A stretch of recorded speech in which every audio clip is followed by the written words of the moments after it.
சங்கீதம் 106. அல்லேலுயா, கர்த்தரை துதியுங்கள், அவர் நல்லவர், அவர் கிருபை என்றும் உள்ளது. கர்த்தருடைய வல்லமையான செய்கைகளை சொல்லி அவருடைய துதியை எல்லாம் பிரஸ்தாபப்படுத்தத்தக்கவன் யார்? நியாயத்தை கைக்கொள்ளுகிறவர்களும் எக்காலத்திலும் நீதியை செய்கிறவர்களும் பாக்கியவான்கள். கர்த்தாவே, நீ தெரிந்து கொண்டவர்களின் நன்மையை நான் கண்டு உம்முடைய ஜாதியின் மகிழ்ச்சியால் மகிழ்ந்து உம்முடைய சுதந்திரத்தோட மேன்மை பாராட்டும்படிக்கு உம்முடைய ஜனங்களுக்கு நீர் பாராட்டும் கிருபையின்படி என்னை நினைத்து உம்முடைய இரட்சிப்பினால் என்னை சந்தித்தருளும். எங்கள் பிதாக்களோடும் கூட நாங்களும் பாவம் செய்து அக்கிரமம் நடப்பித்து ஆகாமியம் பண்ணினோம்.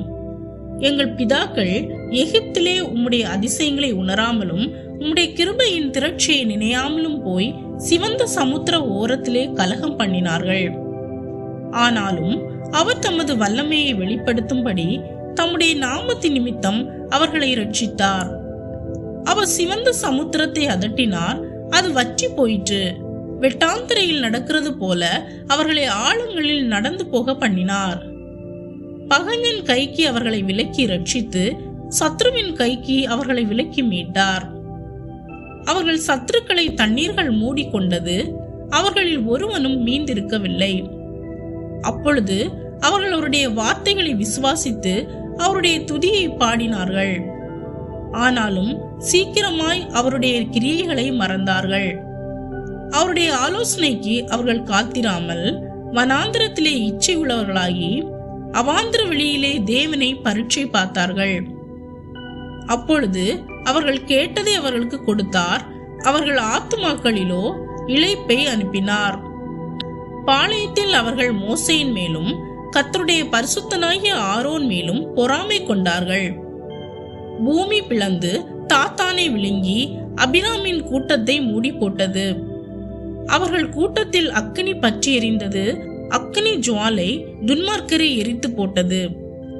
அவர்கள் ஓரேபிலே ஒரு கன்றுக்குட்டியை உண்டாக்கி வார்ப்பிக்கப்பட்ட விக்கிரகத்தை நமஸ்கரித்தார்கள். தங்கள் மகிமையை புல்லை தின்கிற மாட்டின் சாயலாக மாற்றினார்கள்.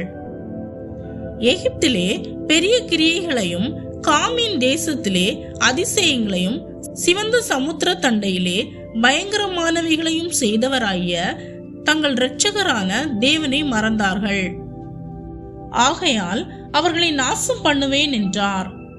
அப்பொழுது அவரால் தெரிந்து கொள்ளப்பட்ட மோசே அவர்களை அவர் அழிக்காதபடிக்கு அவருடைய உக்கிரத்தை ஆற்றும் பொருட்டு அவருக்கு முன்பாக திறப்பின் வாயிலிலே நின்றான். அவருடைய வார்த்தையை விசுவாசியாமல் இச்சிக்கப்படத்தக்க தேசத்தை அசட்டை பண்ணினார்கள். கர்த்தருடைய சத்தத்திற்கு செவி கொடாமல் தங்கள் கூடாரங்களில் முறுமுறுத்தார்கள்.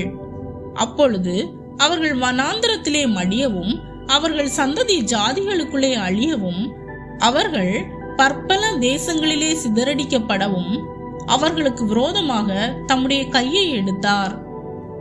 அவர்கள் பாகால் பேயரை பற்றி கொண்டு ஜீவன் இல்லாதவைகளுக்கு இட்ட பலிகளை புசித்து தங்கள் கிரியைகளினால் அவருக்கு கோபம் ஊட்டினார்கள். ஆகையால் வாதை அவர்களுக்குள் புகுந்தது. அப்பொழுது பினேகாஸ் எழுந்து நின்று நியாயம் செய்தான். அதனால் வாதை நிறுத்தப்பட்டது. அது தலைமுறை தலைமுறையாக என்றைக்கும் அவனுக்கு நீதியாக எண்ணப்பட்டது. மேரிபாவின் தண்ணீர்களிடத்திலும் அவருக்கு கடும் கோபம் மூட்டினார்கள். அவர்கள் நிமித்தம் மோசேக்கும் பொல்லாப்பு வந்தது. அவர்கள் அவன் ஆவியை விசனப்படுத்தினதினாலே தன் உதடுகளினால் பதறி பேசினான்.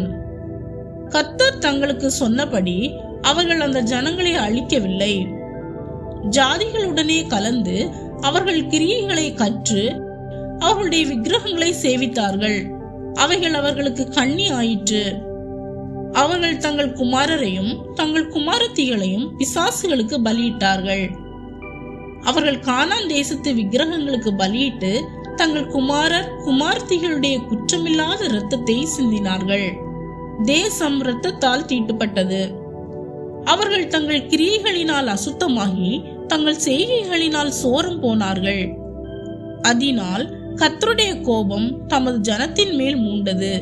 அவர் தமது சுதந்திரத்தை அருவருத்தார். அவர்களை ஜாதிகளுடைய கையில் ஒப்பு கொடுத்தார். அவர்களுடைய பகைஞர் அவர்களை ஆண்டார்கள். அவர்களுடைய சத்துருக்கள் அவர்களை ஒடுக்கினார்கள், அவர்களுடைய கையின் கீழ் தாழ்த்தப்பட்டார்கள். அநேகம் தரம் அவர்களை விடுவித்தார். அவர்களோ தங்கள் யோசனையினால் அவருக்கு விரோதமாய் கலகம் பண்ணி தங்களுடைய அக்கிரமத்தினால் சிறுமைப்படுத்தப்பட்டார்கள். அவர்கள் கூப்பிடுதலை அவர் கேட்கும் போதோ அவர்களுக்கு உண்டான இடுக்கத்தை அவர் கண்ணோக்கி அவர்களுக்காக தமது உடன்படிக்கையை நினைத்து தமது மிகுந்த கிருபையின்படி மனஸ்தாபப்பட்டு அவர்களை சிறைப்பிடித்த யாவரும் அவர்களுக்கு இரங்கும்படி செய்தார். எங்கள் தேவனாகிய கர்த்தாவே, நாங்கள் உமது பரிசுத்த நாமத்தை போற்றி உம்மை துதிக்கிறதில் மேன்மை பாராட்டும்படி எங்களை ரட்சித்து எங்களை ஜாதிகளிலிருந்து சேர்த்தருளும். இஸ்ரவேலின் தேவனாகிய கர்த்தர் அநாதியாய் என்றென்றைக்கும் ஸ்தோத்தரிக்கப்படத்தக்கவர். ஜனங்கள் எல்லாரும் ஆமேன் அல்லேலுயா என்பார்களாக. ஆமேன். அன்பானவர்களே, இந்த சங்கீதம் இஸ்ரவேல் ஜனங்கள் செய்த பாவங்களையும் தேவனுடைய கிருபையும் நினைவூட்டும் ஒரு ஆழமான சங்கீதமாகும். இது இஸ்ரவேல் ஜனங்கள் எகிப்திலிருந்து விடுவிக்கப்பட்ட பின்னும் தேவனுடைய அதிசயங்களை மறந்து பல முறை அவருக்கு விரோதமாக நடந்தார்கள் என்பதையும், அவர்கள் துன்பத்தில் தேவனை நாடிய போது ஒவ்வொரு முறையும் தேவன் அவர்களை அழிக்காமல் இரக்கம் காட்டி மீண்டும் ரட்சித்தார் என்பதையும் கூறுகிறது. தேவனுடைய அன்பும் தயவும் என்றும் நிலைத்திருக்கிறது. அவருடைய இரக்கங்களுக்கு முடிவில்லை. இந்த சங்கீதம் இன்று நமக்கு ஒரு எச்சரிக்கையையும் ஆறுதலையும் தருகிறது. தேவன் செய்த நன்மைகளை ஒருபோதும் மறக்காதீர்கள். அவ்வாறு மறந்து வழி தவறினாலும் மனம் திரும்ப தயங்காதீர்கள். அவருடைய கிருபையும் இரக்கமும் என்றென்றைக்கும் உள்ளது.